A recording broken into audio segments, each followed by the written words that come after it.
Forget about technology. Who needs technology, right? It's going to be a new year soon, 2019, out with the old, in with the new. According to our next guest, he says there's another sector that could dethrone tech. Let's go off the charts with Mark Newton, I should say, of Newton Advisors over at the Plasma. How are you, Mark? Hi, Melissa. How are you? Thank you. So, we continue to see this rotation out of technology. And the one question I get from everybody is, has tech bottomed? Everybody still has a fascination with stocks like Apple and Facebook and Google. These stocks are all down about 20%. If that tells you anything, it's likely the sector has not yet bottomed. And people are sick of seeing this holiday red on their screens day after day after day. But take a look at this. This is the Info Technology Index versus the S&P. If it shows you anything, it shows you this. We cracked nearly a 3-year uptrend versus the S&P back in September. So we're starting to show more and more signs of rolling over. And if anything, that tells you that even if we get a bounce, we really need to reclaim that to think that tech is going to make a big comeback. We're not really all that oversold either when you look on relative charts. So you look back in 2013, this was the area where tech was truly oversold, when you can say, okay, here's a time when you want to consider buying tech. Now we've just seen the break literally 3 months ago. So really on any bounce, technology would still be one that you would consider selling, not really thinking this is a sector you want to get into. What is looking good, however, is healthcare. Okay, healthcare has been one of the worst performing sectors in the last month. However, it's the second best performer all year. As you can see based on this chart, we saw a huge 3-year breakout of healthcare versus the S&P, which happened back this past summer. So it got extended. It's pulling back. If anything, I think this represents a great buying opportunity to consider buying into healthcare on this pullback, thinking the sector is going to continue to rally in the year ahead. If anything, my thinking is the Obamacare ruling likely is going to be overturned. The selling has gotten ahead of itself. So what groups to favor in healthcare? I think you have to look at the pharmaceutical space, particularly given the market volatility. Merck is one of my favorite stocks within this space. You see the stock broke out of this large base going back since the early 2000s, and here we are here, and it's pulled back a little bit. It gives investors, I think, a great chance to buy into this.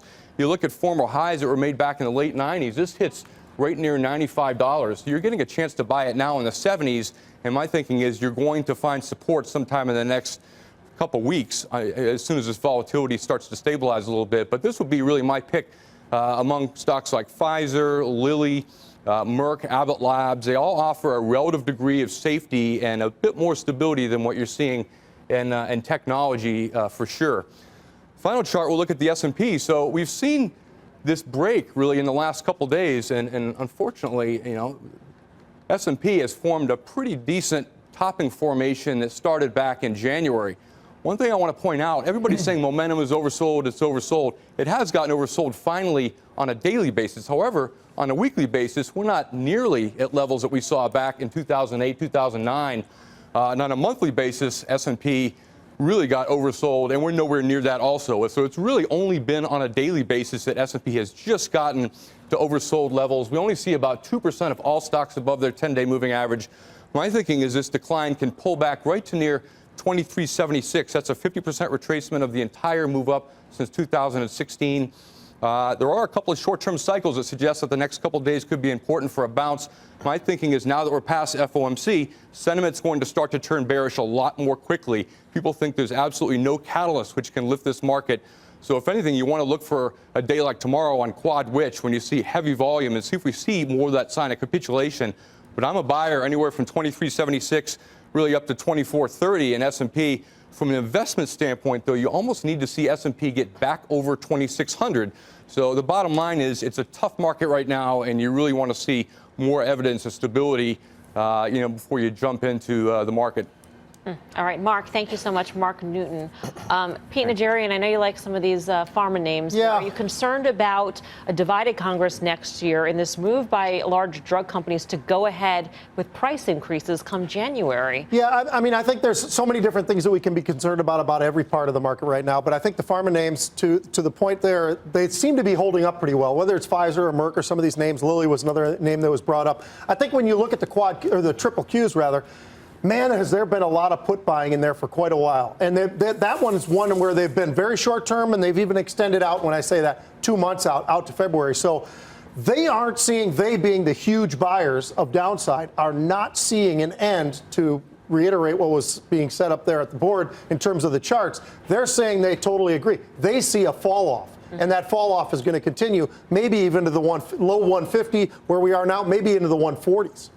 At the end of November, UNH gave this year's guidance. They reaffirmed basically, and they gave all guidance for 2019. So if you look at their earnings growth, they have definitely legit EPS growth given that guidance. But here's a stock that's gone down 18% in probably 6 or 7 trading sessions. And it's at, again, valuations. I know Dan might not agree with this, but it's at valuations you probably haven't seen for quite some time. It's just been taken out to the woodshed. So this was a stock that if you're looking for an opportunity and a name that, in my opinion, is as good as it gets, I think UNH gets really interesting. What we've been saying about healthcare at different times in the market over the last 4 or 5 years, especially when things have been challenging, either on top line growth, et cetera, is that healthcare has been very insulated, that these guys are probably going to grow EPS as a sector somewhere north of 20%. And I think that's somewhat counter-cyclical, certainly acyclical to where we are in the market overall. But I agree with Guy, and I think Dan would agree with this. The problem here is that UNH was one of those leaders that's now fallen. You should, because this is your statement.